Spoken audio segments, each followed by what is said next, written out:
Boa noite, a graça e a paz do nosso Senhor Jesus Cristo. Você já ouviu falar sobre o poder da comunicação? Nós estamos em um momento na nossa sociedade que a comunicação tem sido algo extremamente importante. Em todos os níveis da sociedade, existem coisas que nós falávamos no passado que nós não podemos falar mais. Existem coisas que nós cantávamos no passado que nós não podemos cantar mais. Existem expressões que nós dizíamos no passado que nós não podemos dizer mais. Por exemplo, na nossa sociedade você não pode chegar hoje de uma forma brincalhona e falar isso é coisa de preto e achar que isso vai ficar por isso mesmo. Isso é o poder da comunicação. Se existe uma coisa que mudou na nossa sociedade, foi a comunicação. Agora, essa transformação é importante também no meio familiar. Como que nós estamos comunicando no meio familiar? Houve mudanças ou não? Qual é o poder da comunicação dentro da família, com pais, filhos e pais? Mudou a maneira dos filhos se comunicar com os pais? Hoje à noite, nós estamos com o nosso especialista, pastor Cleberson, um especialista na área de comunicação, que já tem abençoado a nossa vida durante todo o dia com a nossa liderança e agora à noite no programa Edificando Famílias. Contate as pessoas, chame, dá um toque, porque essa noite é extraordinária e muito especial para nós. Estará aqui conosco o nosso querido pastor Lauro e Fernanda, que tem uma importância para a nossa comunidade no Ministério Edificando Família, com os casais que estão aqui, ó. Que coisa maravilhosa, que coisa linda. Aqui também nós temos casais aqui na frente. Deus abençoe a sua vida essa noite, que o Espírito Santo possa falar profundamente no seu coração e que nessa noite, na nossa vida, na minha vida, na sua vida, possa ser um divisor de águas. Porque o poder da comunicação na nossa família, feito da forma correta, pode causar grande transformação. Talvez nós vemos lutando dentro da nossa família com coisas que você imagina, mas não, é a nossa maneira de ser que isso impacta muito. Eu quero já convidar aqui o nosso querido amigo pastor Cleberson, que está conosco essa noite. Ele seria o nosso palestrante no nosso encontro de casais. E hoje à noite nós temos o privilégio de recebê-los aqui. Por favor, querido, pode chegar aqui do meu ladinho aqui, que você vai ficar e eu vou sair. Eu vou ficar lá só curtindo hoje. Eu vou estar só aqui, ó, só me alimentando, ó. E esses caras aqui vão estar trabalhando e vai ser bênção. Não saia daí, chame o seu amigo, chame o seu esposo. Ah, estou longe, fica aí, porque vai servir muito para as nossas vidas essa noite. Seja bem-vindo, né? Sejam bem-vindos os casais que estão aqui, pastor Lauro com toda a sua equipe. Ó, que bênção. Quero agradecer vocês, que nesse tempo de pandemia, que nesse tempo em que nós precisamos paralisar tudo, vocês foram movidos pelo Espírito Santo a dizer o seguinte: nós não vamos parar. Essa galera aqui é fera, gente, e eu sou abençoado por isso. Deus abençoe vocês, pastor Lauro, pastor Cleberson. Deus abençoe grandemente, que essa noite seja bênção para todos nós, em nome de Jesus.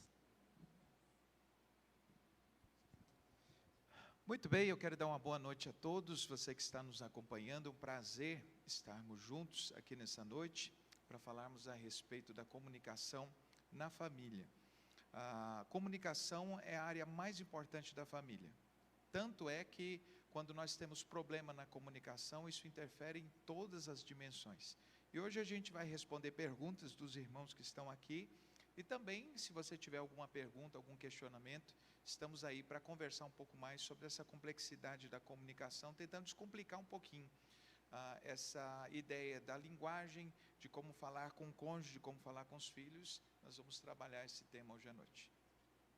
Prazer, viu, pastor Lauro? Fernanda, muito obrigado, prazer, pastor Cleberson. Prazer estarmos Vamos juntos aqui. sentar agora. Eu quero aproveitar nesse momento e pedir para você que está nos acompanhando a compartilhar o link desse programa com seus amigos, na sua rede de contatos, para que mais pessoas possam ser abençoadas. Na sua rede social também, faz a transmissão, compartilhe os links, para que a gente possa alcançar mais pessoas e aproveitar esse momento que vai ser muito precioso na presença de Deus, com nossos amigos, com o pastor Cleberson, e hoje algo diferente e especial. O pastor Marcinho, que está ali, está acompanhando no chat. Então, se você tiver uma pergunta referente ao assunto, coloca no chat, o pastor Marcinho vai estar anotando, selecionando algumas e passar para o nosso querido pastor Cleberson para responder os questionamentos. Certo, pastor? Estou aqui para isso. Amém. Deus abençoe. Reginaldo e Ana Paula está com a gente ali e vamos começar nossa conversa aqui falando sobre a comunicação, algo muito importante e fundamental dentro da família. E a minha primeira pergunta, né, pastor, para a gente começar a nossa conversa, a família sem a comunicação, ela não consegue ir muito longe.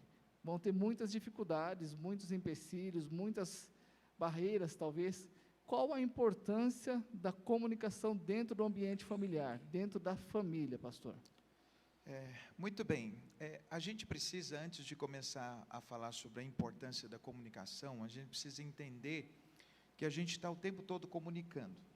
Às vezes as pessoas imaginam que a comunicação acontece quando a gente começa a falar, mas na verdade, da maneira como a gente enxerga, a maneira como a gente olha, as expressões faciais, tudo isso a gente está comunicando. E quando a gente fala sobre o papel da comunicação na família, é muito interessante, porque todos os relacionamentos, ou todas as áreas da família são construídas em cima da comunicação. Se você perceber, hoje o pastor Josué Gonçalves, por exemplo, diz que o divórcio ele é sempre precedido da falta da morte do diálogo.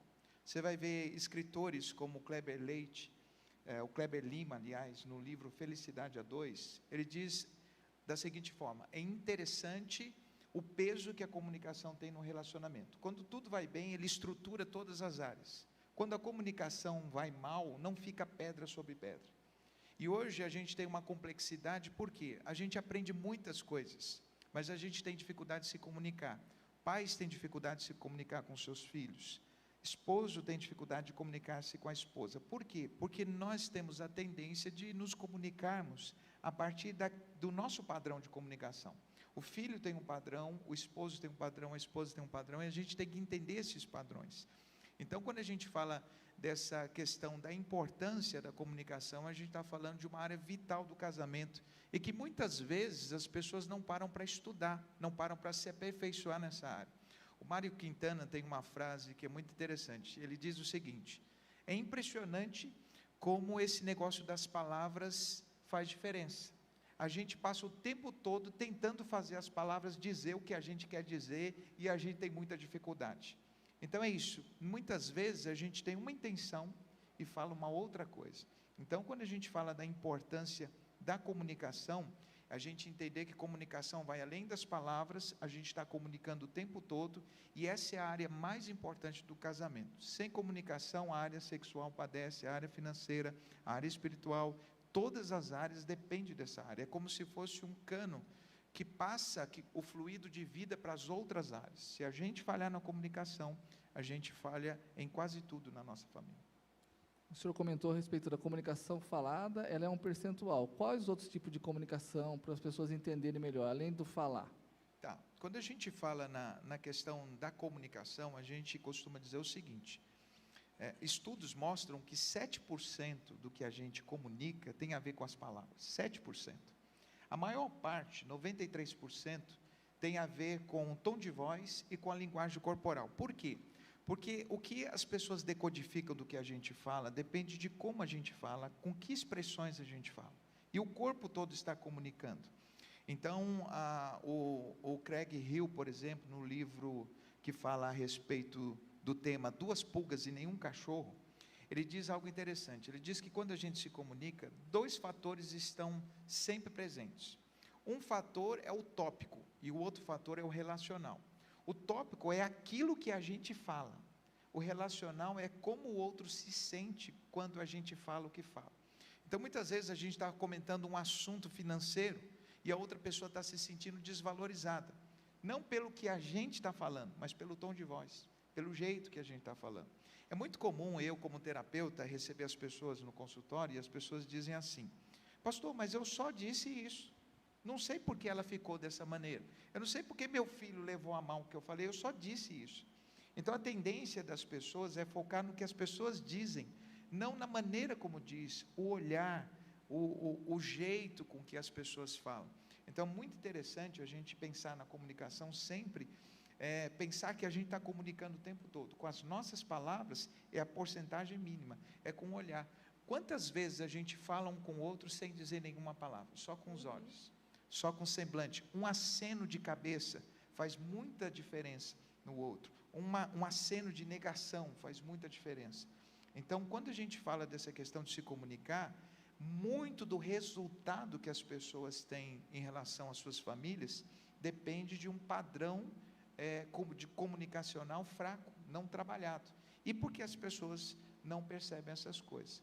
A gente, como pastores, como lida com essas pessoas, com essas famílias, a gente costuma dizer que o diabo trabalha muito nessa parte relacional, porque a gente se concentra do ponto de vista cognitivo no que a gente fala, não nas outras expressões, e a leitura que o outro faz da gente é completa. Você está dizendo aí que me ama, mas esse tom de voz, esse olhar, esse jeito de você falar não expressa amor, então são essas coisas que estão intrincadas aí na comunicação e que precisam ser vistas. Pastor, Diga, tem alguns erros que provavelmente não acontecem nas nossas casas e nem na casa do pessoal que está assistindo a gente, né? O senhor pode citar alguns para nós, assim, os erros mais básicos, aquele que normalmente lá no consultório, na hora do atendimento, quando está com um casal, com uma família, sempre aparece? Olha, o Roy Bennett, ele diz algo interessante. Ele diz que o grande problema da gente na comunicação, principalmente na comunicação familiar, é que a gente escuta para responder e não para entender. Então, eu acho que esse é um dos primeiros erros que o casal comete. Quando um está falando, o outro não está prestando atenção. O outro está, na verdade, pensando no que pode responder. Então, o foco está no que eu vou falar e não no que o outro está falando. Então, é muito comum haver esses desentendimentos. Agora, eu diria que um erro básico e clássico que a maioria dos casais cometem é não serem claros na comunicação. Eu sinto uma coisa, mas eu expresso outra. Então, há um paradoxo entre o que eu falo e o que eu sinto. Então, uma pessoa está com raiva, homem ou mulher, ou o filho está com raiva, ou o pai está com raiva, e na hora de comunicar o sentimento, todo mundo está vendo que está com raiva, mas ele não diz o que deixou ele assim, ele simplesmente diz, você sabe, ou começa a tratar o outro de maneira áspera, sem abrir, sem dizer o que o outro fez, e porque o outro não sabe o que fez para me deixar irritado, a tendência dele repetir é muito grande. É por isso que muitos casais vivem as mesmas realidades o tempo todo, porque não são claros. Mulheres muitas vezes não são objetivas quando vão falar com seus maridos. É muito comum elas usarem uma linguagem que é comum no mundo feminino, mas no mundo masculino a gente lida com a objetividade. No meu livro Socorro, Meu Casamento Está em Crise, eu falo que uma das crises mais comuns é a crise da comunicação. E um dos aspectos mais comuns da crise da comunicação é não entender as diferenças. Então, o homem é mais literal, o homem, a construção cognitiva do homem para resolver problemas. Então, a mulher conversa para se conectar, conversa para poder ter aquela conexão emocional, e o homem conversa para resolver problemas. Então, o homem é literal, a mulher é mais detalhista. O homem tem a ver com a superficialidade, ele não entra muito nos seus sentimentos, a mulher já mergulha muito. Então, o que acontece? Muito de não compreender a diferença faz com que o homem converse com a mulher como se estivesse conversando com outro homem. Então ela não se sente compreendida. E o homem se sente muitas vezes entediado com a riqueza de detalhes da comunicação feminina, porque para ele queria que você chegasse logo ao assunto. Então não entender essas diferenças é certamente um outro erro. E tem vários, por exemplo, a crítica na comunicação. A crítica é provado cientificamente que pessoas que são criadas, ou filhos que são criados com muita crítica, ou relacionamentos que têm muita crítica, são relacionamentos que não têm intimidade. A crítica mata a intimidade. Por quê? Porque a crítica, ela atinge direto o nosso senso de valor, nossa autoestima. E normalmente, quando a gente não critica um comportamento, a gente critica a pessoa. E isso acaba gerando uma série de desgaste. Além disso, a gente vê como padrão, como erros, além dessa questão de não entender as diferenças, além dessa questão de ouvir de uma maneira para responder e não para entender, a gente tem outros erros, como, por exemplo, não usar o padrão bíblico de linguagem, que a gente vai falar mais para frente. Mas as pessoas costumam responder quando estão muito iradas, não costumam medir as palavras, não costumam avaliar se aquele é o momento de ficar em silêncio ou o momento de falar. Então, a gente tem uma série de erros que os casais cometem, e muitos desses erros são erros aprendidos já na família de origem, então estão enraizados. Então, a pessoa, sem querer, ela reproduz os mesmos erros da casa onde ela morava, dos pais, da família de origem, e isso é um dos grandes problemas que a gente tem. Por que muitos casais acabam vivendo o que seus pais viveram? Porque acabam errando nos mesmos lugares, ou nas mesmas situações, nas mesmas áreas que os pais. Então, esses são alguns erros que as pessoas cometem. Tem vários, né? No livro eu trabalho muitos desses erros, mas esses são, assim, os principais. E aí, se a gente está passando por alguns desses erros, como é que a gente consegue avaliar isso? Tem alguma receita? Alguma coisa que a gente pode dar como dica para o pessoal e que a gente pode levar para casa hoje? Então, assim, eu chego lá em casa, como é que eu vou avaliar minha comunicação, se ela está boa, se ela está ruim? Tem como medir? Existe algum grau de medida da comunicação? Sim. Teste? O publicitário Duda Mendonça, ele diz o seguinte, que a comunicação não é avaliada pelo que você diz, mas pelos resultados que ela produz, ou pelo que o outro entende. É muito interessante, como é que eu sei que a minha comunicação está boa ou está ruim?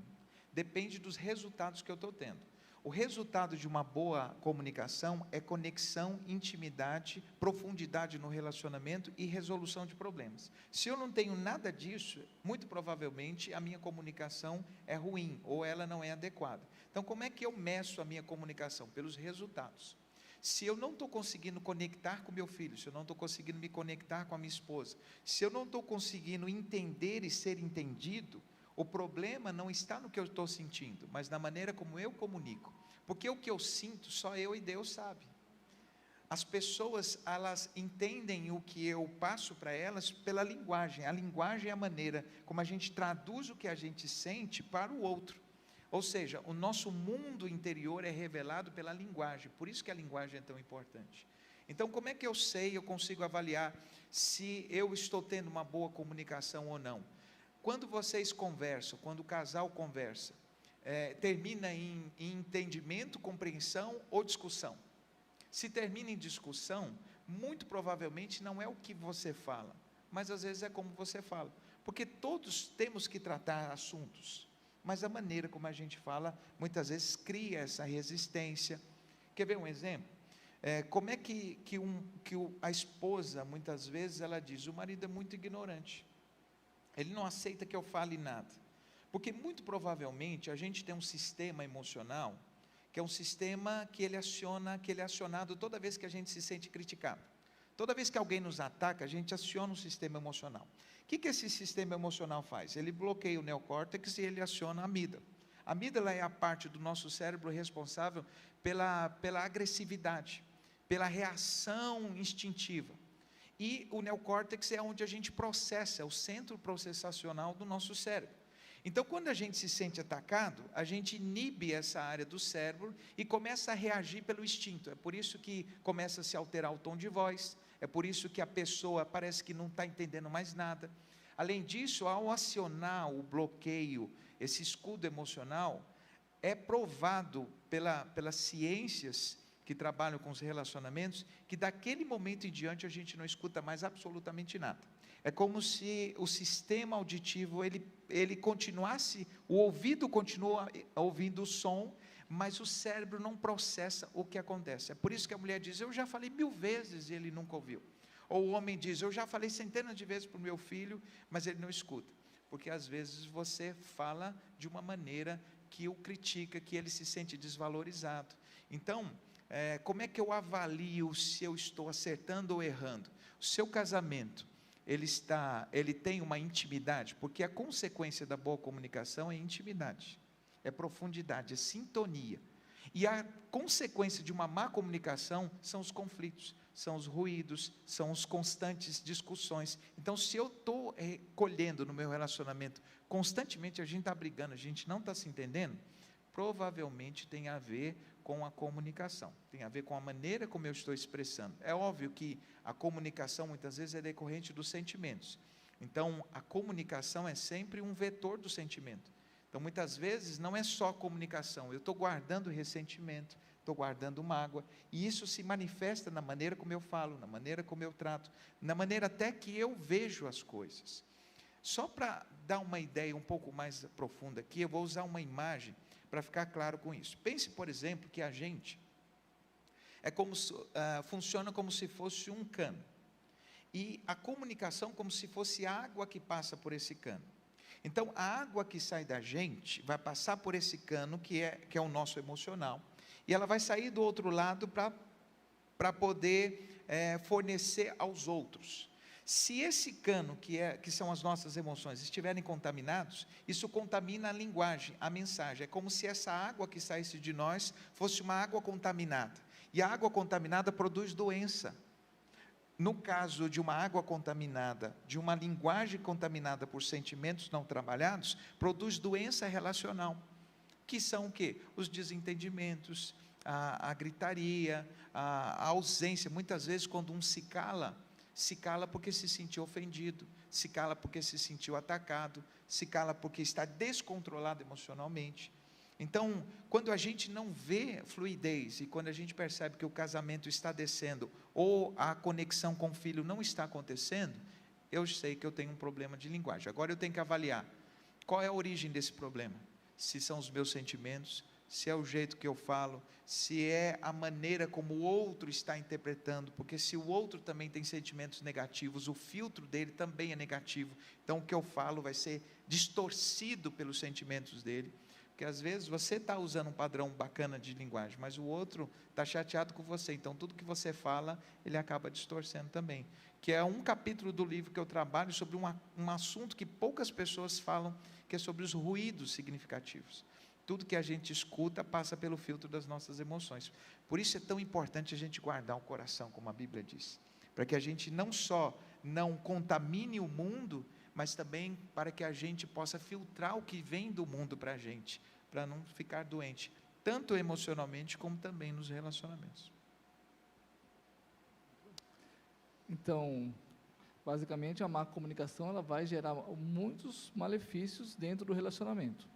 Dentro do relacionamento familiar, ou seja, do marido com a esposa, ou com os filhos, ou no ambiente relacional até fora do relacionamento familiar do casal. Quais são os prejuízos que realmente a má comunicação pode trazer para dentro da família e também fora? Por exemplo, até mesmo na questão do trabalho, no emprego, existe um prejuízo que a má comunicação traz nesses casos também? Olha, o primeiro prejuízo, e talvez o mais importante de todos, é a perda da conexão, é a perda da intimidade. Todo relacionamento, ele é construído em cima da intimidade. O que transforma um relacionamento, que faz um relacionamento ser bom, é a fluidez, a intimidade, a cumplicidade desse relacionamento. Quando a comunicação ela é ruim, ficam dois universos que não se conectam, dois mundos que não interagem, duas realidades que não criam conexão. É o que o Augusto Cury diz no livro Código da Inteligência. Ele diz que quando duas pessoas não se conectam por meio da comunicação, são como duas pessoas que dividem a cama, mas não a história. Duas pessoas que vivem juntos, mas não escrevem um romance. Então, a consequência básica da má comunicação é que não existe sintonia, não existe intimidade. E quando eu falo de intimidade, não me refiro só à questão física, mas à intimidade de pensamento. Um está sempre dizendo, eu não sei o que ela quer, eu não sei o que ele quer, eu não sei o que esse menino quer, eu não sei o que os meus pais querem. Então, esse estar perdido, essa sensação de estar perdido, de conviver com o outro e não conhecer, de falar, eu não sei o que se passa na cabeça dele, eu não sei o que se passa na cabeça dela. Eu não sei o que fazer nessa situação. Então, quando a comunicação não flui, a gente vive totalmente alheio e isolado do que o outro sente, do que o outro faz. Isso deixa a gente numa situação muito desconfortável, porque uma esposa não saber o que o marido quer, aonde ele quer chegar, o que se passa na cabeça dele. Um pai que não sabe o que se passa na cabeça do filho, os filhos que não conseguem decodificar o que o pai quer, o que o pai deseja. Isso cria um distanciamento, uma desconexão do relacionamento, e isso torna a nossa vida muito, muito ruim. As pesquisas mais recentes mostram que a satisfação, a alegria de uma pessoa está atrelada à qualidade dos seus relacionamentos. Então, uma pessoa pode ter muito dinheiro, pode ser muito bem profissionalmente, mas se os seus relacionamentos significativos não forem bons, o índice a curva de felicidade dele é uma curva que está para baixo. Então, não existe ninguém que é feliz quando isso custa os seus relacionamentos mais significativos, que são a família e que são os amigos mais próximos. Então, o que a má comunicação faz? A má comunicação impede essa sintonia, impede essa intimidade, cria esse muro de separação entre ambos. Então, ficam duas pessoas que dividem a mesma casa, mas vivem realidades e mundos diferentes. E não existe coisa pior do que você ter um casal que tem um divórcio emocional, ou que tem um divórcio dialogal, um divórcio onde os dois vivem juntos, mas não se conectam. E isso tem muito a ver, está diretamente proporcional ao jeito que eles conversam, a maneira, a linguagem, ao jeito que se comunica. Então, esse é o prejuízo principal, essa falta de conexão, essa falta de interação. São estranhos convivendo na mesma casa. Boa noite, a paz a todos. Deixa eu interromper a conversa de vocês aqui. Pastor, aproveitando esse gancho que o senhor falou sobre os prejuízos, sobre as consequências aí, dentro dessa comunicação entre marido e esposa, 2 pontos que eu queria que o senhor pudesse compartilhar com a gente. Pontos importantes, por exemplo, quando o senhor citou lá no começo, lá, que enquanto um está falando e o outro não está prestando atenção, que é a distração, por exemplo, sim, que pode atrapalhar a comunicação, e considerar o sentimento do outro. Qual que é o reflexo entre ambos, um e o outro, respeitar isso, para que possa ter uma comunicação fluida e chegar num consenso, num assunto que está discutindo naquele momento? Muito bem, uma das coisas mais importantes na comunicação é a conexão, que a gente chama, no mundo do coach, a gente chama de rapport. O que é isso? Quando a gente está falando com alguém, a gente precisa ter contato visual, a gente precisa olhar. Os que estão em casa, pode fazer esse teste, tenta conversar com a sua esposa, vira ela de costa para você e tenta conversar com ela. Ela vai parar de conversar imediatamente. Por quê? Porque para o homem, o que importa é o que ele escuta. Para a mulher é importante não só que você empreste os ouvidos, mas que os seus olhos, que o seu semblante, que o seu corpo esteja manifestando a sua presença ali. Então está ali, exatamente. Então muitas vezes a gente costuma até brincar, eu costumo aconselhar os homens lá da igreja, dizendo o seguinte: quando a mulher estiver falando, você conta 5 segundos e fala, isso, porque ela precisa dessa interação. Quantas vezes a mulher diz assim, você não está me ouvindo? Ele diz, eu estou ouvindo, mas você não está olhando para mim. Mas eu escuto com os ouvidos, não com os olhos. Mas para a mulher precisa dessa conexão. Agora, pensando na complexidade disso, qual é o grande problema? É que muitas vezes a gente quer ser compreendido, mas a gente não tem uma postura de compreensão.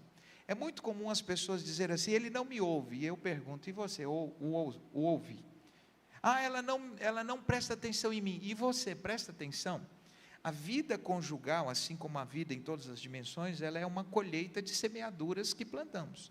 Então, se eu quero que o outro melhore a maneira como ele recebe minha mensagem, ou a maneira como ele me compreende, ou a maneira como ele interage comigo, o primeiro movimento não é cobrar do outro uma mudança, é avaliar se eu faço essas coisas. É como a Bíblia diz em Mateus 7,12, aquilo que você quer que o outro faça, faça você primeiro, porque essa é a lei. Então, se eu quero que o outro se conecte comigo, a primeira coisa que eu preciso fazer é avaliar se eu me conecto com a pessoa. Se quando a pessoa fala comigo, eu presto atenção. E existem hoje várias coisas que roubam a nossa atenção. Então, tem muitas vezes a comunicação acaba não tendo efeito, porque quando o marido e a mulher estão conversando, não há uma conexão de olhar. Um está olhando o celular, outro está assistindo um programa de televisão, a mulher está fazendo outra coisa, enquanto o marido está falando. Mas eu estou escutando. mas não é uma escuta empática, porque uma escuta empática, ela envolve uma conexão. O Jung dizia algo interessante, ele dizia que quando a gente fala com uma pessoa, a gente se conecta, não é com as palavras, a gente se conecta quando a gente tem uma conexão de corpo. A gente percebe o semblante. Quando uma pessoa diz uma coisa, a gente faz a leitura do sentimento da pessoa no olhar. É por isso que qualquer profissional que trabalha com o atendimento das pessoas, está sempre conectado. Você vai conversar com alguém, pense, por exemplo, você vai numa consulta médica, que o médico está de cabeça baixa escrevendo, e você está falando o seu problema. Vai chegar uma hora que você vai se irritar e provavelmente você não vai na consulta. Por quê? Por mais que ele esteja anotando o que você está falando, você quer ser visto, você quer que ele olhe para você, você quer que ele reconheça que ali na frente dele está um ser humano. Então, a gente tem essa carência já no mundo externo, porque as pessoas não nos valorizam. Só que quando chega em casa, com as pessoas que mais a gente ama, a gente vê a mesma atitude de indiferença. Isso cria um senso de rejeição muito grande. E o que a pessoa faz? Ela trava na comunicação. Eu não vou falar mais não. Eu não vou falar. A pessoa não escuta, a pessoa não dá atenção. Então, o que eu diria aqui de conselho? Primeira coisa para avaliar é se eu faço o que eu quero que o outro faça. É a primeira questão. E a segunda questão é comunicar com o outro o que me incomoda. E não ficar simplesmente bravo. É muito comum nos relacionamentos, as pessoas simplesmente ficam bravas. Só que não diz o que o outro fez que me deixou bravo. Então o outro fez um monte de coisas. A gente tem que ser específico. Exatamente qual foi o comportamento que te deixou bravo. E outra, por que você ficou bravo? O que o comportamento dele fez, atingiu que áreas, que necessidades suas não foram atendidas? Que coisas, que sentimentos você acabou sendo tocados em você pela atitude dele? Porque na hora de dar a devolutiva, você vai ter que dizer, olha, eu me sinto rejeitado. Por quê? Porque quando eu falo com você, você vira para o outro lado, ou você não olha para mim, ou você está mexendo no celular. E quando eu vejo isso, eu me sinto desvalorizado, eu não me sinto como alguém que me dá importância. E isso me trava, isso me fecha. Então é importante a gente comunicar isso. Só que a maioria dos casais parece que acha que o outro sabe ou que o outro faz de propósito. É muito comum a gente achar, ele está fazendo isso para me irritar. Às vezes é um comportamento que já é hábito dele, é um vício emocional. Mas para que a gente mude qualquer coisa na nossa vida, a gente precisa de 3 coisas. Primeiro, consciência. Sem consciência ninguém muda nada. Eu preciso saber o que eu preciso mudar. A segunda coisa é aceitar que eu preciso mudar aquilo que eu preciso mudar. Porque tem gente que tem consciência, mas não aceita. E a terceira parte, o terceiro passo é você agir. Eu me conscientizei que eu preciso mudar, eu aceito que eu preciso mudar, agora eu vou efetivamente fazer a mudança, ou ir no caminho da mudança. Então, para lidar com essa questão aí, tem a ver com olhar para si, e tem a ver também com ser claro para o outro, dizer para o outro, isso me incomoda, eu não estou me conectando, eu não me sinto amado quando você me escuta dessa maneira. Aprender a nomear os sentimentos, né, pastor? Eu acho que nós temos dificuldade de dar nome aos nossos sentimentos, e aí eu não consigo dizer para o outro o que eu estou sentindo. Se é raiva, se é frustração, o que eu estou sentindo. Lembrei de um conselho, Laura, que a gente sempre dá nos nossos cursos aqui na igreja. Eu vou olhar para os casais do MEF agora para ver quem que está praticando. O tempo do sofá. Né? A gente fala muito sobre isso nos nossos cursos, né? Então, esse tempo que eu paro para ouvir o meu esposo, o meu filho, é o casal tirar um tempo mesmo, sentar no sofá, olhar no olho e conversar como foi seu dia, e não na hora que está lavando a louça, na hora que está assistindo um vídeo, um filme. Os conselhos que o pastor deu já foram maravilhosos. Espero que o pessoal de casa esteja super conectado aí, anotando tudo. Mas tem mais algum conselho de como melhorar essa comunicação familiar? Bom, vamos pegar essa questão do tempo. Uma das linguagens de amor do Gary Chapman, das 5, é tempo de qualidade. As pessoas confundem tempo com tempo de qualidade. São 2 coisas diferentes. Uma coisa é eu estar sentado aqui com você assistindo televisão. Outra coisa é a gente estar com a televisão ligada conversando, tratando o nosso relacionamento. Isso é tempo de qualidade. Num casamento onde o tempo de qualidade é a linguagem principal de um ou dos dois, a ausência desse tempo, a ausência dessa percepção acaba sendo muito ruim. O que eu daria como conselhos nessa área, para melhorar essa área, para contribuir? Primeira coisa de tudo é a gente entender que a gente precisa saber como falar com o cônjuge. E o como falar é muito importante, por quê? Porque existem pessoas que são mais detalhistas, existem pessoas que são mais diretas, existem pessoas que são mais sensíveis e existem pessoas que são mais radicais. Então, cada um dos que, quando a gente fala de comunicação, a gente está falando de um universo complexo, porque cada um tem um jeito, tem um temperamento. Então, a gente precisa, primeiramente, entender qual é a linguagem que faz a pessoa se sentir amada. E como é que eu faço isso? Como é que eu decodifico? Como é que eu posso adaptar minha linguagem para que não fira o outro? A primeira coisa é perguntar para o outro como eu posso, ou que erros eu cometo quando eu estou falando com ele. Então, essa conversa precisa ter. É muito comum a gente querer tratar o outro como a gente gostaria de ser tratado. Essa é uma das coisas mais danosas para o relacionamento, porque a gente escuta por aí, aquela máxima, aquela lei universal. Qual lei? Que não está na Bíblia. Qual lei? A lei do faça para o outro o que você gostaria que fizesse para você. Essa lei não funciona no casamento.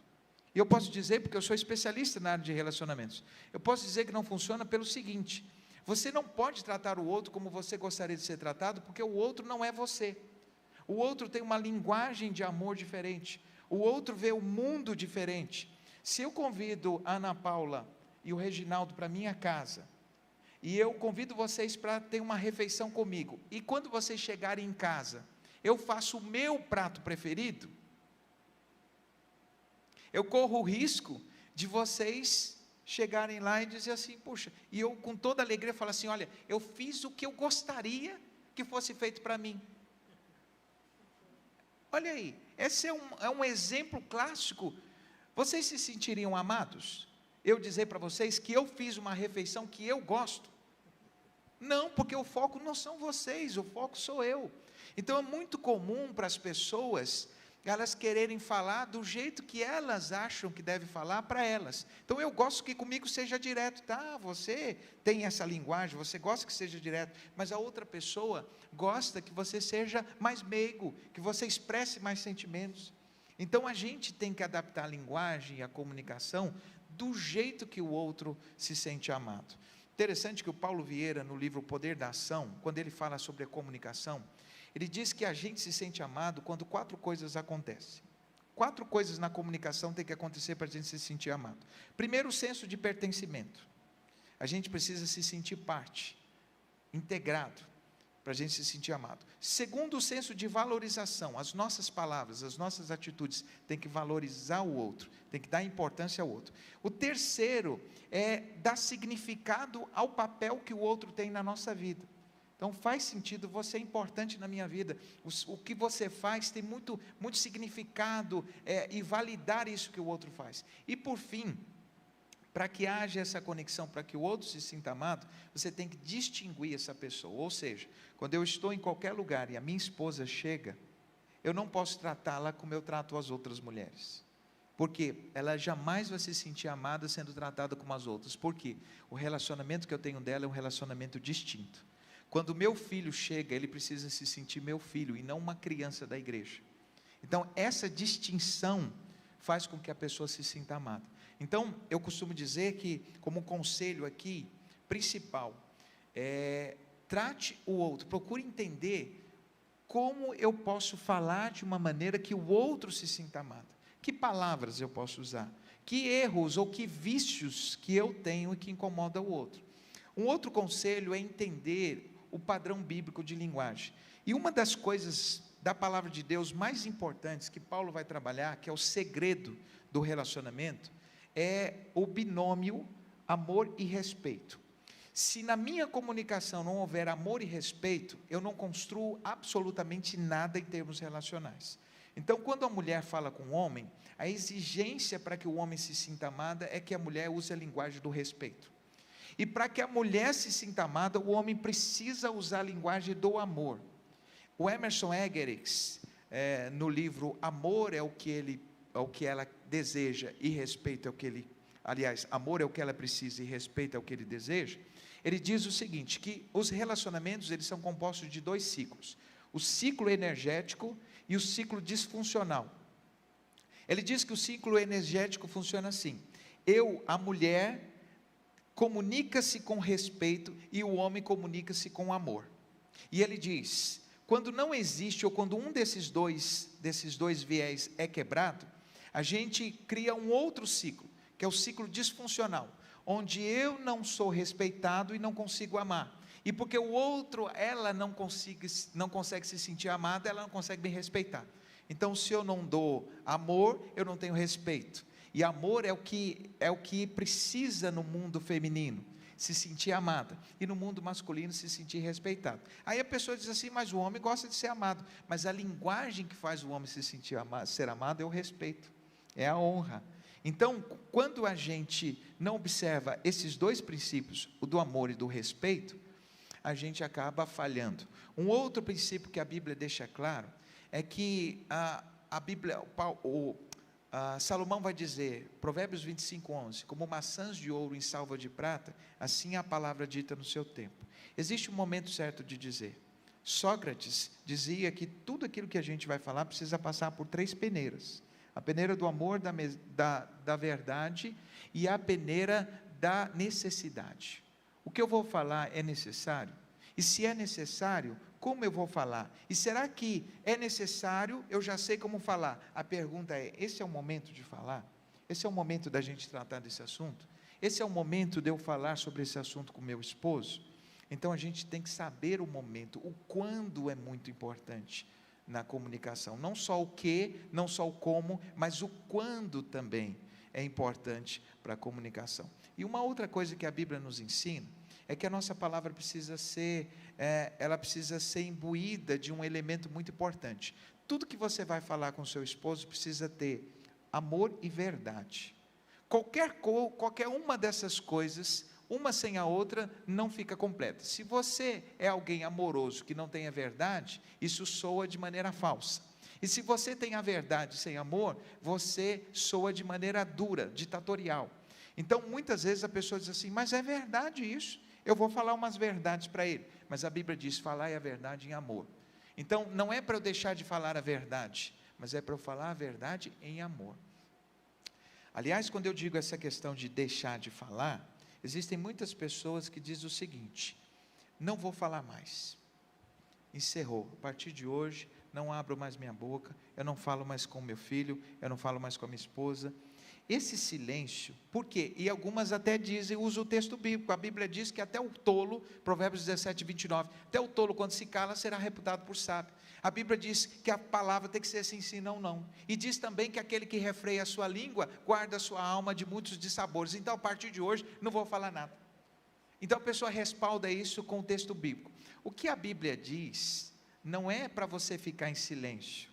Porque o silêncio punitivo, ele é decodificado pelo outro como indiferença, e não expressão de sabedoria. Quando o marido fica calado, quando a esposa está falando, ela não sente que está diante de um sábio, ela sente que está diante de um homem perverso, de um cara que não demonstra nenhum tipo de valor, nenhum tipo de amor por ela. Então, o silêncio, ele só vale quando ele é um silêncio para reflexão.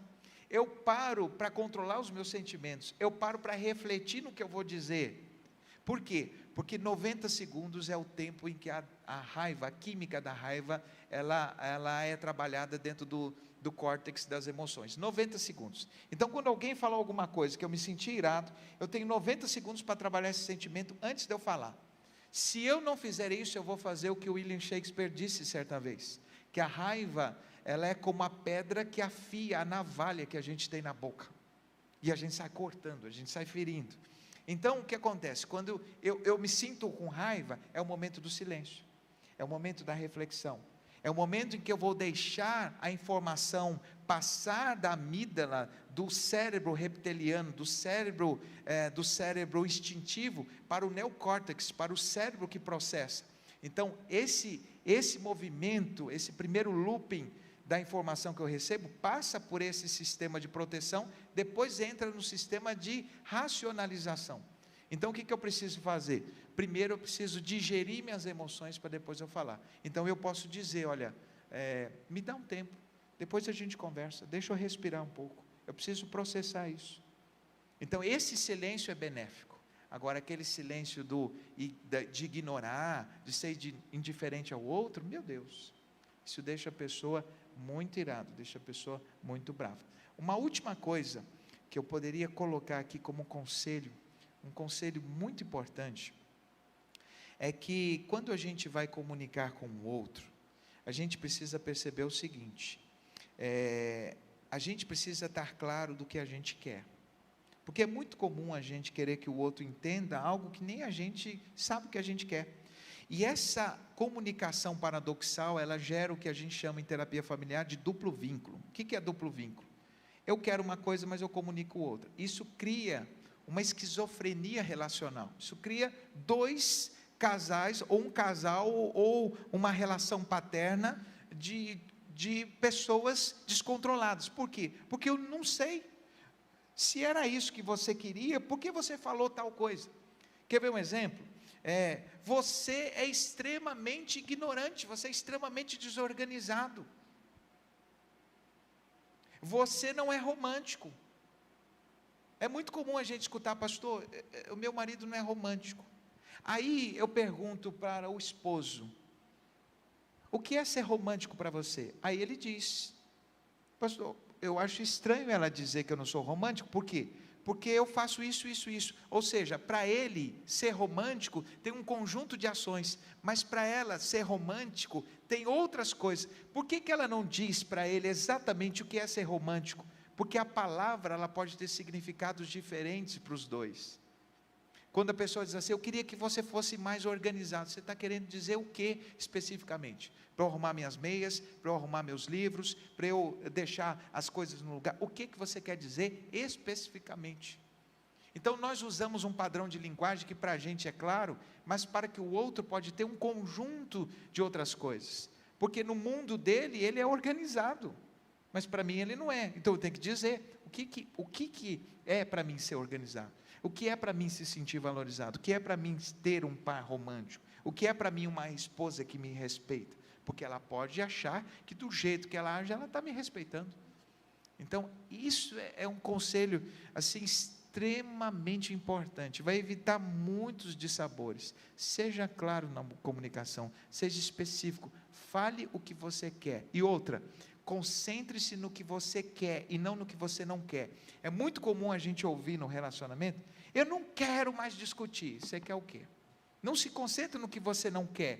Não se concentre no que você não quer que o outro faça. Mostre para ele o que você quer, até porque, do ponto de vista cognitivo, não existe para o cérebro a palavra não. Então, se você diz assim, não grite comigo, o não é descartado pela mente, e a única coisa que fica é a imagem de você gritando. Ou seja, o não é um indutor neurológico do sim. Quando você diz assim, para uma criança, ou para um filho seu, não pisa na água, a imagem que ele cria no cérebro é de alguém pisando na água. Ele vai testar. Então o que vai acontecer? Por mais que ele não queira, o cérebro processa, é um processador de imagens. Então, se eu quero que meu filho não pise na água, eu tenho que dizer, filho, pisa no lugar seco. Se eu quero que o meu marido ou com a minha esposa não grite comigo, não altere o tom de voz, o que eu tenho que dizer? Amor, fala baixo. Amor, não precisa gritar. Amor, eu estou te ouvindo com esse tom de voz. Dizem os sábios que a gente altera o tom de voz, a gente grita com uma pessoa perto, porque embora geograficamente e fisicamente a gente esteja perto, emocionalmente a gente está distante. O grito é uma expressão de distância emocional, mesmo que eu estou do lado, estou gritando com você, porque a gente está próximo, mas está distante emocionalmente. Então são alguns, tem muitos, né? Eu trabalho muitos conselhos no livro. Daria para ficar aqui vários dias, né? Deixa eu atrapalhar aí de novo. Tem alguns comentários aqui no chat aqui, e tem várias pessoas comentando. A Joyce está lá nos Estados Unidos, lá, e ela está participando do programa aqui. Ela falou que um grande problema no relacionamento hoje é a utilização do celular, né? Tanto para casais, quanto no relacionamento de pais para filhos, né? Como adolescentes, como jovens, tem um grande problema hoje. Dentro desse conceito, dessa frase que ela colocou aqui, eu tinha uma pergunta, pastor. Acha importante, eu tenho assunto importante para tratar com minha esposa, ela está ali. E lógico, muitas vezes a gente tem assuntos sérios, importantes a ser tratados. Você acha que vale a pena um plano, um planejamento, um programa para falar assim, vamos tratar daquele assunto? Qual que é a importância disso, desse foco numa conversa de um assunto extremamente relevante para uma família, para um casamento? Bom, vamos primeiro ver essa questão do celular. Os meios de comunicação, a tecnologia, ela precisa trabalhar a favor da relação e não contra a relação. Celular só é um problema quando ele rouba o meu tempo, ele rouba o tempo de qualidade, ele rouba a minha atenção. Por quê? Porque o que o celular fez, a internet fez, as redes sociais fizeram isso? Aproximou quem está longe e distanciou quem está perto. Isso é clássico, a gente escuta isso por aí, mas é a grande verdade. Porque eu estou conectado com uma pessoa que está em outro estado, em outro país, e eu estou desconectado da pessoa que está do meu lado. Então, o que eu recomendo, primeira coisa, quando for tratar de um assunto importante, desliga todos os meios de interferência. Televisão, internet, desliga celular, coloca em volta. Eu costumo dizer, por exemplo, que na mesa da refeição tem que ser proibido celular, computador e tablet.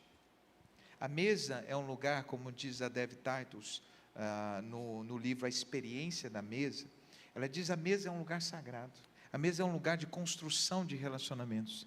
E a primeira coisa que eu preciso fazer é me desconectar dos eletrônicos para me conectar com quem está à mesa comigo. Então é importante que naquele momento, ou é o momento da refeição, ou o momento que a gente tira para conversar.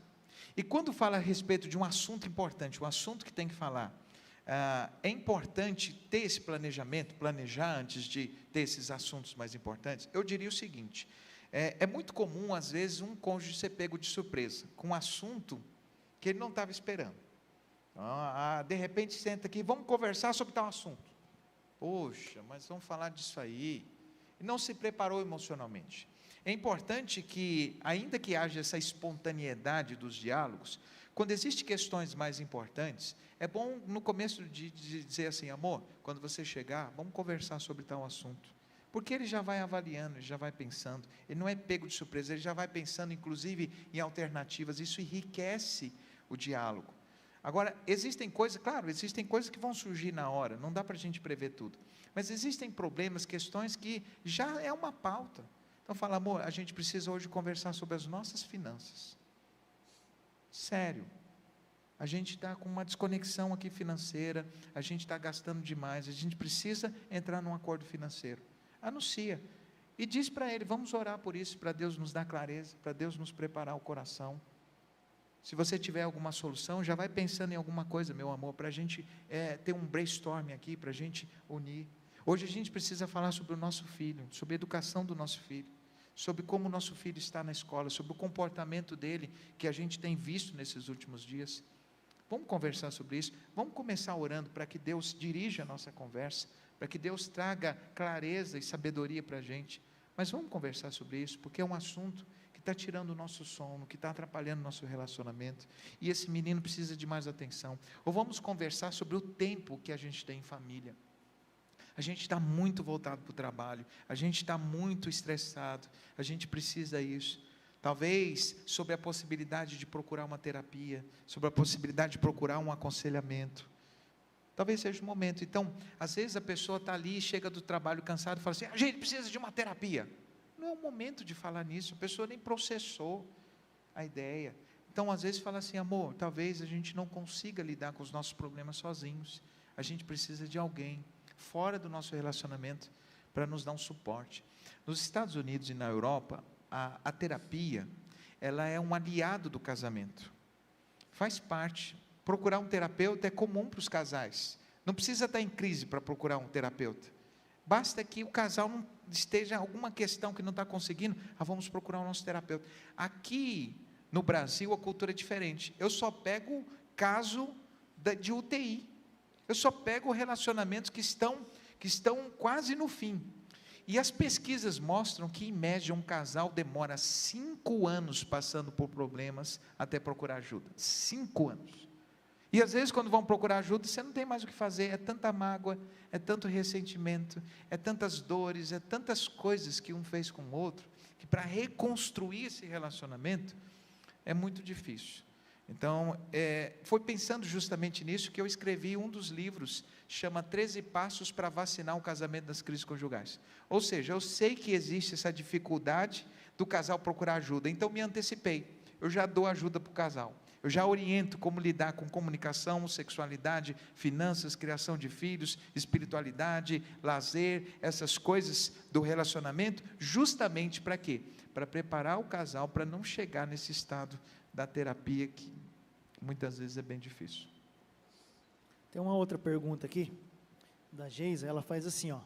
E quando você já falou para o marido como você quer que ser tratada, e ele continua agindo da mesma maneira? Tá. Quando uma pessoa, uma mulher ou um homem passa por uma situação dessa, a gente tem 3 possibilidades de reação. No mundo terapêutico, a gente reage de 3 maneiras. Uma é o ressentimento. Falei, não deu a mínima importância. Mágoa, ressentimento, amargura. O segundo é o distanciamento. Não vou falar mais, não vou tocar no assunto, não me valoriza, não me ama, não me quer. E o terceiro, que deveria ser o primeiro, mais importante, é o da aproximação. Se eu falei como eu gostaria de ser tratado e o outro não fez, eu preciso entender o seguinte: talvez ele não tenha entendido. Porque uma coisa é eu ter dito, outra coisa é ele ter processado o que eu disse. Como é que eu trabalho isso? É simples. Quando você, depois de uma conversa, é importante que o cônjuge chegue para o outro e diz assim: amor, você entendeu o que eu falei? Entendi, claro, eu sei o que você falou. Então fala para mim o que foi que eu disse. Olha que o que eu estou dizendo pode gerar um problema, né? Mas isso é a melhor maneira de você checar se o outro entendeu. E outra, quando acontece esse tipo de coisa, ele entendeu, mas ele não está conseguindo colocar em prática. O que eu faço? Eu fico ressentido, eu me distancio? Não, eu me aproximo, eu me conecto. Eu chego para a pessoa e diz assim: amor, a gente teve uma conversa assim, assim, assim. Qual é a dificuldade que você está tendo para poder mudar esse comportamento? É alguma coisa que eu estou fazendo que está travando, que está dificultando você de fazer isso? Porque pode ser que eu queira algo que eu mesmo esteja contribuindo para que você não faça. É muito comum a gente querer que o marido não seja agressivo e a gente ter atitudes que disparam a agressividade dele. Então eu não quero que ele grite comigo, mas eu irrito ele de uma tal maneira que ele vai gritar. Ou seja, o comportamento que eu não quero que ele tenha, eu incentivo esse comportamento. Às vezes a gente alimenta exatamente o que a gente não quer. Então, aí é o momento de perguntar: será, meu amor, que a gente conversou, eu disse que esse comportamento me incomoda e esse comportamento continua. Será que tem alguma coisa errada comigo? Será que, por que você não tem conseguido fazer isso? Tem alguma dificuldade? Às vezes a pessoa até tenta, mas ela não sabe como te agradar, ela não sabe como fazer isso. Pense numa pessoa que cresceu numa família que era só os gritos. Aí você chega para ele e diz assim: eu não gosto que você grite comigo. Tá, só que o sistema de gritar é o sistema que está instalado nele. Ele vai ter que demorar um tempo para poder instalar um outro aplicativo, porque ele está acostumado a reagir daquela maneira. Então eu preciso também ter paciência. E uma das coisas mais difíceis num casamento é a paciência. As pessoas têm uma conversa e elas querem que no outro dia a mudança aconteça. A conversa é instantânea, mas a mudança é processual. Eu acabei de ter conversa. Ele vai dar início à mudança, mas é um processo. É um processo. Por quê? Porque mudar não é fácil. Se mudar fosse fácil, não existia ninguém obeso, ninguém com problema de má alimentação, porque quantas vezes a gente já tentou mudar? Quantas vezes a gente já tentou? Mudança não é fácil, mas a mudança é possível. Só que eu preciso criar um ambiente de amor para que a mudança seja possível. Se eu começar com cobrança, dizendo, você não faz, você não fez o que você falou que ia fazer, essa cobrança, ela cria um ambiente de animosidade, de conflito. E o ambiente de conflito faz com que a mudança fique arquivada. Então, se eu quero que a mudança aconteça, crie um ambiente de amor. Então, chega no outro, conversa. Talvez tenha que mudar o jeito que falou. Eu já falei, mas eu tenho que falar de uma outra maneira, de um outro jeito. Uma coisa importante é pedir para o Espírito Santo. Espírito Santo, me dê sabedoria. Espírito Santo, como é que eu traduzo isso que eu estou sentindo numa palavra que não fira? O Senhor conhece ele. Me ajuda. O Espírito Santo é o Consolador, é o Paracletos. A palavra Paracletos é aquele que está ao lado para te orientar, para te conduzir, para te confortar, para te consolar. Ele é o coach pessoal do cristão. Só que o que a gente faz? A gente escuta todo mundo menos o Espírito Santo, que é o Deus conosco, que é o Deus presente, que é a partícula de Deus em nós. Então a conexão, antes de ser com os de fora, precisa ser com o do alto, aquele que está dentro, aquele que faz com que a gente enxergue o que os olhos físicos não podem ver. Essa conexão de alma, o Espírito Santo pode traduzir.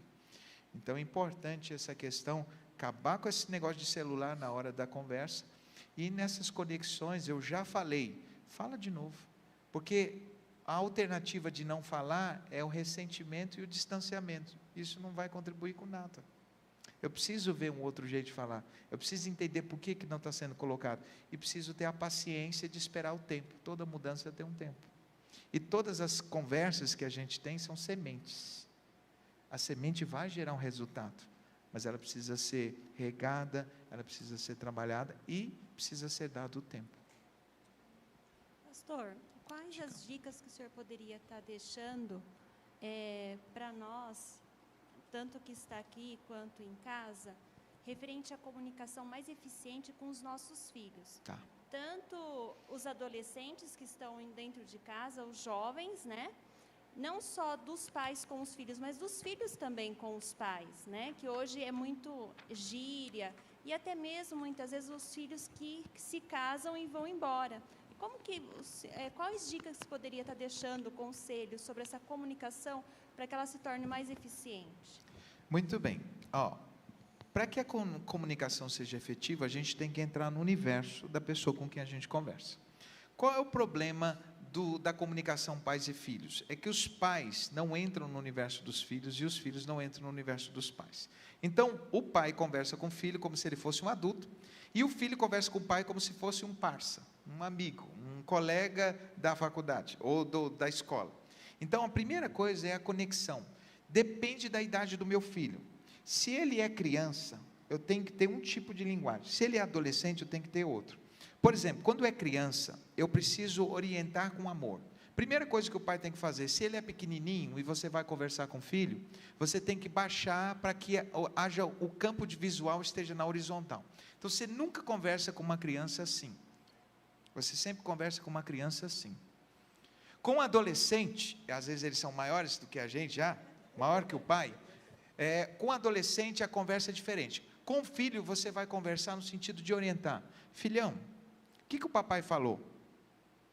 O que o papai falou para não fazer? Deixa ele ter a consciência. E depois você diz, o que o papai falou que ia acontecer se fizesse isso que não está sendo feito?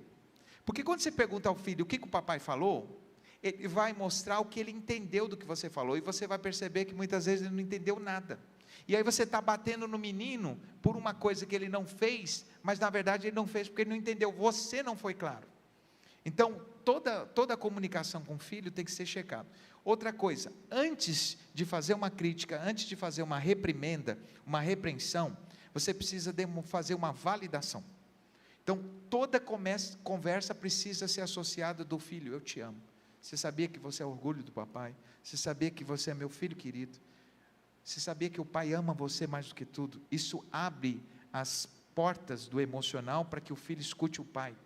Por quê? Porque quando o pai já chega, você é um desgosto, você está acabando com a minha vida, meus cabelos já foram embora por sua causa. O menino, veja, lembra que eu falei do senso de pertencimento, valorização, etc.? Então é importante. Então eu valido primeiro, é o que Jesus fez em Apocalipse. Antes dele falar o que a igreja precisa mudar, ele diz: eu conheço suas obras, eu sei que você faz isso de bom, que você cuida disso, que você não negou a fé. É esse o sistema. Então eu tenho que começar com uma validação. Depois eu falo, eu transmito a mensagem, checo se a mensagem foi decodificada, e depois eu digo para eles por que eu estou pedindo aquilo. Não é simplesmente uma obediência arbitrária. Eu preciso dizer porquê. E o porquê, ele é essencial para o adolescente. Quando você diz assim para o adolescente: você não vai sair com os amigos. Qual é a pergunta que ele faz? Por quê? Por quê? Então, antes de conversar com o adolescente, você tem que entender que o porquê vai vir. Então, você tem que pensar nessa resposta. Já se prepara antes. Então, eu vou conversar com meu filho, eu não quero que meu filho ande com determinadas pessoas. E aí eu vou dizer assim: eu não gosto desse seu coleguinha que você caminha com ele, eu não gostaria que você caminhasse com ele. Ele vai perguntar o quê? Por quê? Na cabeça do adolescente, a adolescência é um período que, a palavra adolescência no latim, ela dá a ideia de nascer de novo, é um renascimento. Então aquilo que você conheceu do seu filho, é como se o seu filho nascesse um outro filho, no período da adolescência, é outra pessoa. Os hormônios não afetam só o físico, afetam também as emoções, as ideias, o ciclo relacional muda, a maneira como ele se enxerga muda. Então o que acontece? É um momento onde ele sai da anomia para a tentativa de autonomia, ou seja, ele passa a querer ser dono do próprio nariz. Então, para você trabalhar com a mente do adolescente, você precisa entender que tudo que você fala para ele tem uma razão, e que não são ordens sem sentido, porque quando não faz sentido no mundo do adolescente, ele não executa. Meu pai está falando, mas é que o meu pai é velho, é que minha mãe não sabe das coisas. Não, quando eu vou falar, por exemplo, essa questão de não quero que ele ande com determinadas pessoas. Filho, você sabia que é provado pelas ciências sociais que nós somos a média das 5 pessoas com quem a gente caminha, e que pessoas e relacionamentos e conexões podem nos aproximar de Deus ou nos afastar de Deus, e que tamanha era a preocupação que a própria palavra de Deus diz que as más companhias corrompem os bons costumes. O que você quer para a sua vida precisa ser construído a partir das pessoas com que você caminha. Essas amizades, elas podem influenciar você, meu filho, e isso pode comprometer todo o seu sonho e projeto de futuro. E mais ainda, essas amizades podem te afastar daquele que é o centro da nossa vida, Deus. E se existe alguém com quem um relacionamento que você tem que preservar na vida, é Deus. Por quê? Porque nós não fomos criados para viver sem Ele. Nada na vida justifica a ausência e o distanciamento de Deus. Então a gente tem essa conversa. Você entendeu, meu filho? Você entendeu que é porque o Pai te ama? Você entendeu que é porque o Pai está preocupado com o seu futuro, com o seu desenvolvimento?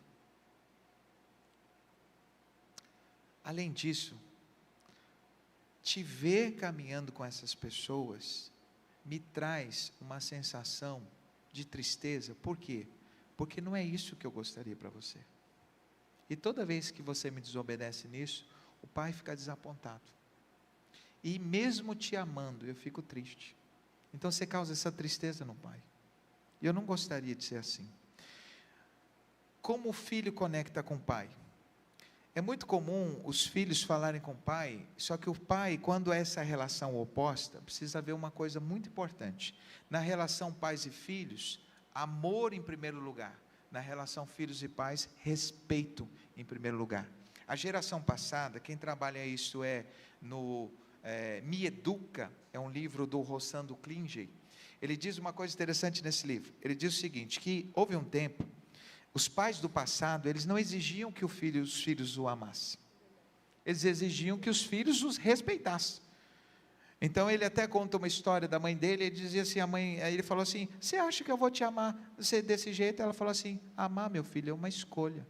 Eu te amo de maneira incondicional. Agora, respeito eu não abro mão. Aí eu pergunto para a nossa geração, que a gente foi criado aprendendo a respeitar os pais. Junto com o respeito, a gente não aprendeu a amá-los? A gente aprendeu a amá-los. Por quê? Porque o respeito é o construto do amor. Uma relação de amor não se sustenta sem respeito. Isso é no relacionamento conjugal, no relacionamento pais e filhos. Se eu quero que o meu filho me ame, eu não posso abrir mão do respeito. Tanto eu para com ele, como ele para comigo, mas principalmente dele para comigo. Então, hoje os pais querem ser amados, mas não exigem respeito. E isso está fazendo o quê? Os filhos nem amam e nem respeitam. Então, quando for falar com o pai, lembre-se, honra teu pai e a tua mãe. Quando for falar com o pai, é senhor. Quando for falar com o pai e a mãe, não é um coleguinha de escola, porque honrar significa distinguir, destacar dos demais, colocar no lugar de honra. Meu pai, minha mãe, não são meus amigos, não estão no mesmo patamar, eles estão acima. E honrar o pai e a mãe é ter dias prolongados e vida abençoada. Então é importante que o filho, quando vai falar com o pai, fale dos sentimentos. Procure evitar agredir o pai, confrontar o pai, mas dizer o que sente. Se o pai teve uma atitude, foi ignorante, se o pai teve uma atitude que não foi justa, ao invés do filho dizer assim, você não foi justo comigo, ele vai dizer, pai, eu me senti muito desapontado com o que o senhor fez, porque eu não me senti amado, eu me senti humilhado na frente dos meus amigos, e eu amo o senhor, eu respeito o senhor, e eu não gostaria que o senhor me tratasse dessa maneira. Eu sei que é possível que o senhor tenha uma boa intenção naquilo que o senhor fez, mas eu quero que o senhor saiba como eu me sinto quando o senhor fala o que o senhor faz, quando o senhor fala desse jeito comigo. É uma linguagem de respeito, mas que não agride. É óbvio que esse pai vai refletir, é óbvio que esse pai vai falar, poxa vida, estou magoando meu filho, estou entristecendo meu filho. Então, básico da linguagem com crianças, desce no nível da criança e fala com amor e checa, porque muitas vezes o seu universo linguístico não é o universo linguístico dele, é limitado. Vê se ele entendeu exatamente o que você quer, e usa a linguagem do positivo e não do negativo, ou seja, não diga para ele o que não é para ele fazer, diga para ele o que é para ele fazer. E com adolescente trabalha os porquês, tanto o porquê do que você está pedindo, como também do seu sentimento em relação a ele, valida. Todo início de conversa precisa começar com validação, eu te amo, e o que eu vou dizer é porque eu te amo. Isso faz diferença, isso abre as portas do emocional para que a pessoa possa escutar. Pastor falando parece que é tão fácil. Ainda bem que está gravado. Se a gente pode ouvir várias vezes, porque esse argumento, né, esse do filho não andar com as pessoas que a gente acha que vai influenciar, né, de forma errada a vida dele, foi perfeito. Pastor, e para as famílias que estão nesse momento, passando por seríssimas dificuldades e a comunicação foi relativamente cortada em casa? Desde o início dos programas do MEF, a gente acabou discutindo aqui em todos os programas problemas e soluções. Hoje a gente pode ver que a comunicação, ou a falta da comunicação, é um grande problema dentro da família, dentro do casamento, junto com seus filhos. E para quem está nos ouvindo agora, ou que vai ouvir esse programa gravado daqui a um tempo, que atitudes, o que a pessoa pode fazer hoje para mudar essa realidade? Bom, saber o que fazer é só o primeiro passo. Existem muitas pessoas que costumam aprender o que deve fazer, mas nunca fazem. É o que Jesus certa vez disse em João capítulo 13, verso 17, ele diz assim, agora que vocês sabem essas coisas, vocês serão felizes se as praticarem. Qual é o grande problema das pessoas? É que elas carecem de dois grandes problemas. Aliás, se eu fosse eleger dois grandes problemas na família, esses problemas seriam o seguinte, ignorância e teimosia. A ignorância porque desconhecem como agir, e a teimosia porque depois de aprender, continuam fazendo do jeito errado. Então o que eu diria para as pessoas que estão em casa? Antes de você querer mudar a comunicação, comece a trabalhar os sentimentos, Porque os sentimentos constroem a comunicação. O canal é contaminado, o canal da comunicação é contaminado pelos sentimentos. Então, o que fazer com uma família que o diálogo acabou? Primeiro, trabalhar os sentimentos. E como a gente trabalha os sentimentos? Perdão. Às vezes a comunicação não existe mais. Por quê? Porque eu não perdoo. O ressentimento, a raiva, elas são bloqueadores das emoções. Eu não consigo me expressar quando eu estou magoado, quando eu estou triste, quando eu estou com raiva. Eu não consigo me expressar. E quando eu me expresso, eu expresso a raiva. Eu não expresso o que eu preciso expressar. Eu agrido o outro, eu machuco o outro. Então, a família muitas vezes chega no estado tão grande, que a comunicação está tão truncada, que às vezes não é nem a falta da comunicação, é a comunicação disfuncional. Ela está disfuncional por quê? Porque eu não trabalho perdão. Marido e esposa não se perdoam, como é que vão conversar? Antes de haver uma conexão linguística, tem que haver uma conexão emocional. E a conexão emocional acontece a partir de limpar as emoções. Então, a primeira coisa que eu diria para as famílias que estão em casa é avaliar os sentimentos. Faz uma lista das mágoas, faz uma lista das coisas que estão para resolver e procure perdoar e pedir perdão. É daí que o diálogo começa. O diálogo recomeça a partir do perdão. Então, sem perdão não tem diálogo, e sem diálogo não tem relacionamento. Então, tudo começa com perdão.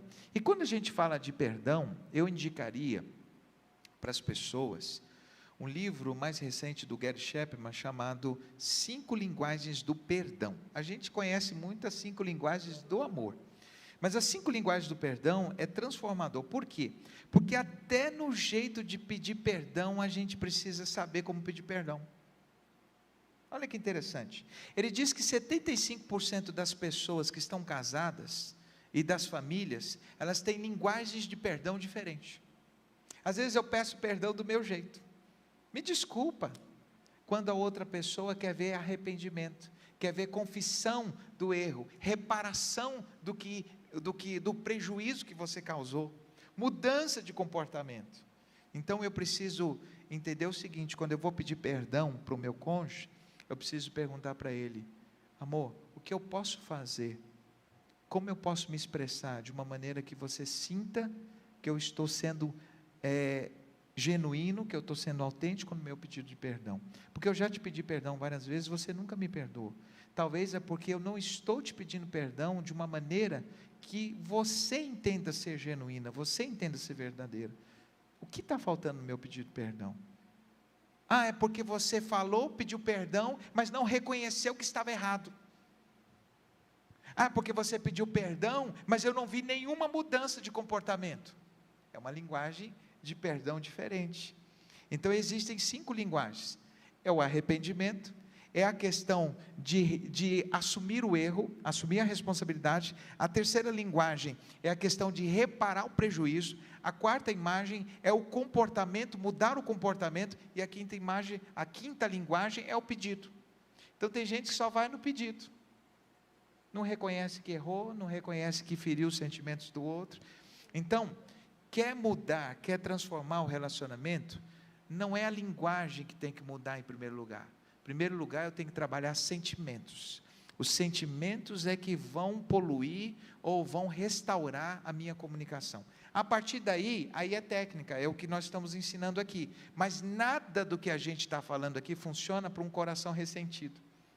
Eu não tenho como falar com amor se o meu coração está cheio de raiva, se o meu coração está com amargura. Eu não tenho como falar com meu filho com respeito, ou com meu esposo com respeito, no caso das irmãs, né? Falar com seus esposos com respeito, se ela está chateada com ele. Porque a boca fala o que o coração está aí. Então, antes de trabalhar a linguagem, a gente trabalha sentimentos. E aí é o meu conselho: trabalhe os sentimentos. Conexão com Deus. Vá aprender o padrão bíblico de linguagem. A palavra seja sempre santa, temperada com sal. Olha aqui que Tito 2,11 diz: linguagem sã e irrepreensível, para que o diabo se envergonhe, não tendo nenhum mal que dizer de vós. Uma outra coisa importante aqui que eu preciso dizer, é que as palavras são as sementes que constroem a realidade relacional. O que é isso? que palavras a gente está lançando no solo do casamento? Do ponto de vista da metafísica, do ponto de vista das ciências cognitivas, do ponto de vista da ciência quântica, da psicologia positiva, a palavra, ela tem poder de criar a realidade. A gente acredita que as palavras que saem da nossa boca descrevem a realidade, quando na verdade elas podem estar criando. Quando eu digo assim, esse casamento é um inferno, eu estou amaldiçoando meu relacionamento. Então, mudar o padrão de linguagem. O que é que você fala? Olha o que a Bíblia diz. Provérbios 18, 21. Morte e vida estão em poder da língua, e quem a ama comerá o seu fruto. Capítulo 3 de 1 Pedro, verso de número 10.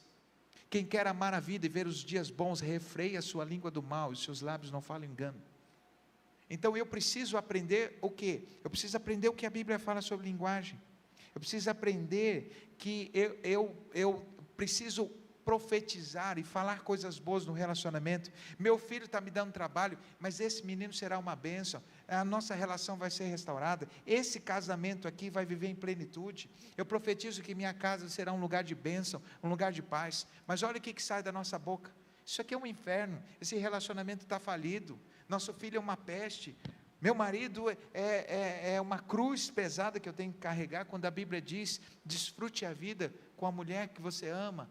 O cônjuge é um presente de Deus, para que a nossa vida, a nossa rotina, a nossa lida, seja muito mais leve. Não é bom que o homem viva só, vou fazer uma ajudadora, para que a vida fique mais leve, para que você tenha alegria, para que o seu melhor amigo esteja ali ao seu lado, você não precisa sair carente para fora de casa, em busca de atenção e afeto, porque você tem essas coisas dentro da sua casa.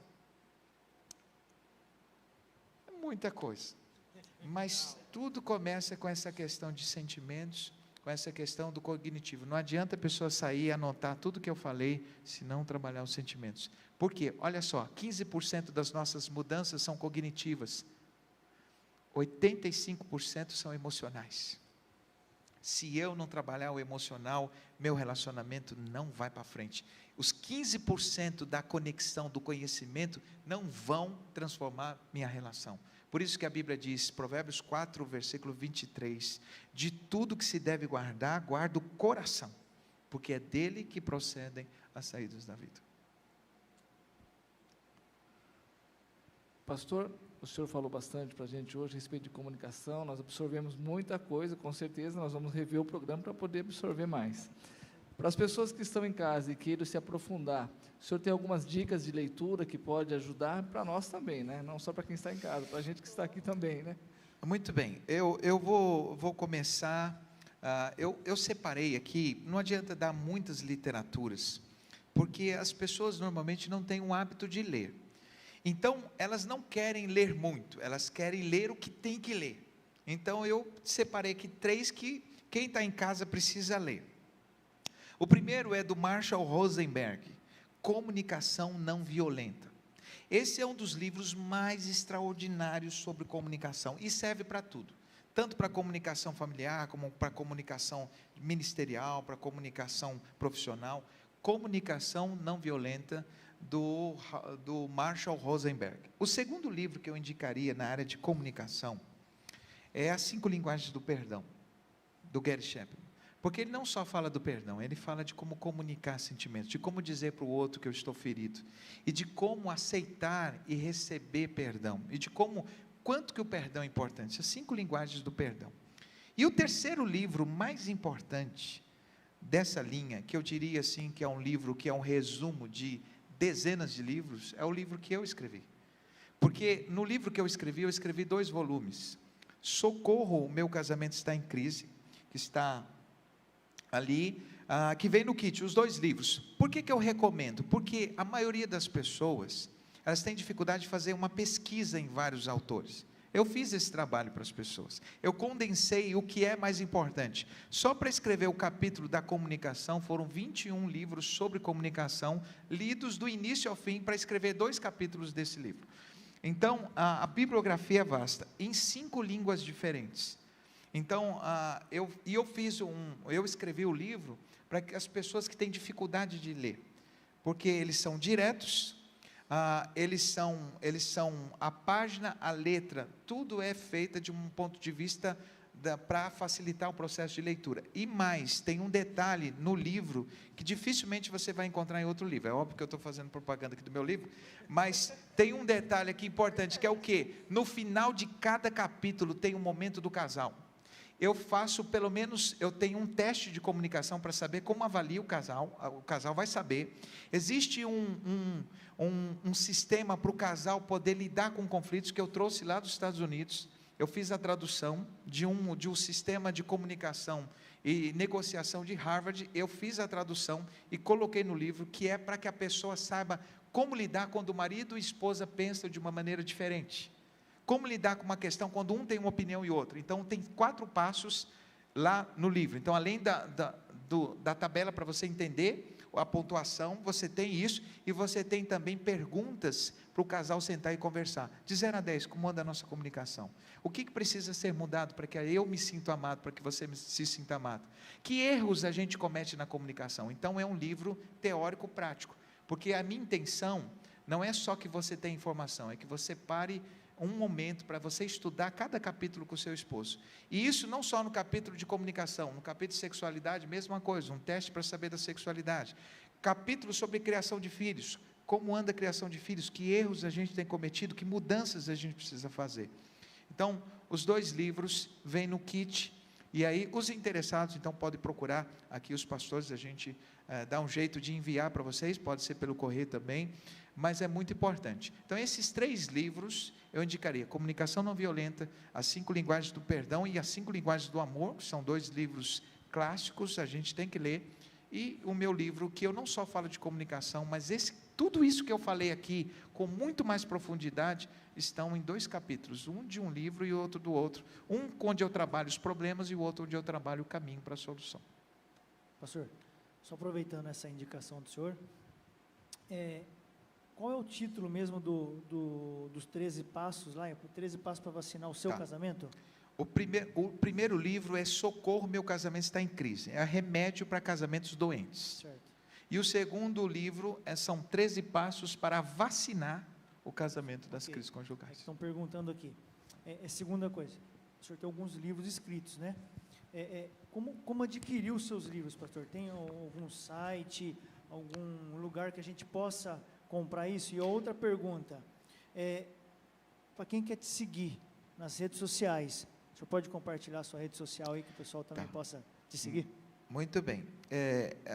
Para adquirir o livro, basta entrar nas redes sociais e mandar um inbox, tanto no Messenger do Facebook, Kleberson Gonçalves, ou no Instagram, @PRKleberson.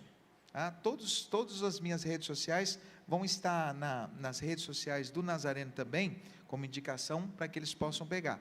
Nas minhas redes sociais, eu trabalho sempre, praticamente diariamente, tem sempre uma dica, tem sempre um texto, tem sempre um trecho de livros, porque eu estou sempre lendo, então estou sempre reproduzindo. E eu tenho um canal do YouTube, que é PR Kleberson Oficial, onde eu tenho mais de 70 pregações, tanto na área espiritual. Tem um trecho, uma série de mensagens que eu fiz só sobre saúde da família, chama Famílias Saudáveis em um Mundo Doente. Tem 7 vídeos, e um dos vídeos eu falo sobre a comunicação em família. Então, eu falo sobre diálogo, eu falo como avaliar se a minha família é doente, saudável, falo sobre comunicação emocional. Então, tem todos esses vídeos lá. Então, é só entrar no meu canal do YouTube, PR Kleberson Oficial, e lá você vai encontrar. Também tem as devocionais que eu faço todos os dias, que tem as devocionais, são 2 ou 3 minutos, onde eu faço reflexão também, tanto na área relacional, como na área também de espiritualidade, na área pastoral. Muito bem, pastor Kleberson. Nós queremos aproveitar esse momento e agradecer a presença do senhor aqui com a gente. É sempre uma honra recebê-lo aqui, e com certeza o senhor virá outras vezes para conversar mais sobre assuntos relacionados à família, casais, filhos, né? Que o senhor tem uma bagagem bastante grande e pode compartilhar com a gente e com as pessoas que estão nos ouvindo. Se o senhor quiser dar uma palavra final. Sim. Eu só quero aproveitar esse ensejo, primeiro agradecer ao pastor Silas, ao pastor Lauro, aos pastores aqui, a Igreja do Nazareno, pela oportunidade, e também dizer da minha alegria de ter igrejas que investem em famílias. É muito importante a gente ter esse tipo de trabalho. As famílias mais do que nunca nesse tempo, precisam ser orientadas. Eu comecei também um programa Descomplicando o Casamento, todas as semanas. Essa semana não tivemos por conta dessa live, mas semana que vem, toda semana também, às segundas-feiras, às 20 horas, eu estarei trazendo alguém para estar conversando, tendo um bate-papo sobre assuntos relacionados ao casamento. E família também, que é a minha área de atuação. E quero aproveitar esse ensejo também, justificar que todos aqui estão com seus cônjuges, né? E eu não estou com a minha esposa. Minha esposa, querida Elineuza, deve estar acompanhando o amor da minha vida. Ela está em casa, ela trabalha na área financeira, e por conta desse compromisso ser na semana, então ela não pôde me acompanhar. Mas numa próxima oportunidade, querendo Deus, vocês vão conhecer a mulher mais linda do meu universo. A pessoa que me inspira a falar sobre família e casamento, que é a minha esposa, que está acompanhando. Tem uma foto dela aí, dá para perceber já uma bênção. Deus foi muito generoso comigo, né, nesse relacionamento. Muito bem, então eu quero agradecer, e quero agradecer também a minha igreja, a Igreja Batista do Jardim das Oliveiras. Deve ter muitas ovelhas acompanhando, porque às quartas-feiras eu faço uma live para a igreja, e eu disse para eles que hoje seria diferente, eu falaria para 2 igrejas, né? Então quero agradecer também aos irmãos, a compreensão, com certeza deve estar acompanhando o seu pastor também. Muito bom, muito obrigado mais uma vez. E você que acompanhou esse programa com a gente, quero pedir que você compartilhe, então, esse programa com seus amigos, com seus conhecidos, com as pessoas que estão precisando saber um pouco mais sobre comunicação no relacionamento. Aproveite esse programa e compartilhe com seu amigo, com seus amigos e conhecidos. Se inscreva no canal da igreja para você poder receber as notificações, receber as informações dos programas que a igreja oferece, e que você possa acompanhar tudo o que ocorre dentro da Igreja do Nazareno Central de Indaiatuba. Eu convido você também a estar com a gente no próximo programa. Na próxima quarta estaremos aqui reunidos com um novo tema, com novos convidados, conversando sobre algo relacionado à família. E antes de você ir embora, eu quero orar com você, podendo abençoar a sua casa e seu lar. Senhor Deus, quero orar e agradecer ao Senhor pelas pessoas que estiveram acompanhando a gente durante todo esse programa, que a tua mão, que o teu poder, que a tua bênção, Pai, esteja sobre essas famílias, que o Senhor esteja cuidando, Pai, e que tudo aquilo que o pastor Cleberson trouxe de informação a nossas vidas, as pessoas que estiveram com a gente, possa repercutir, Pai, em mudanças de atitudes, em mudanças de comportamentos, em mudanças de relacionamentos dentro dos lares, que a bênção do Senhor e a paz do Senhor possa começar a reinar onde tem lar que existe um problema, e aqueles lares, Pai, que estão abençoados, que estão em paz, que a tua paz seja ainda maior, Pai, que o relacionamento seja melhor, e que o contato nas pessoas, das famílias, seja abençoado e guardado por Ti. Eu oro em nome de Jesus e agradeço pela Tua presença em nossas vidas. Amém.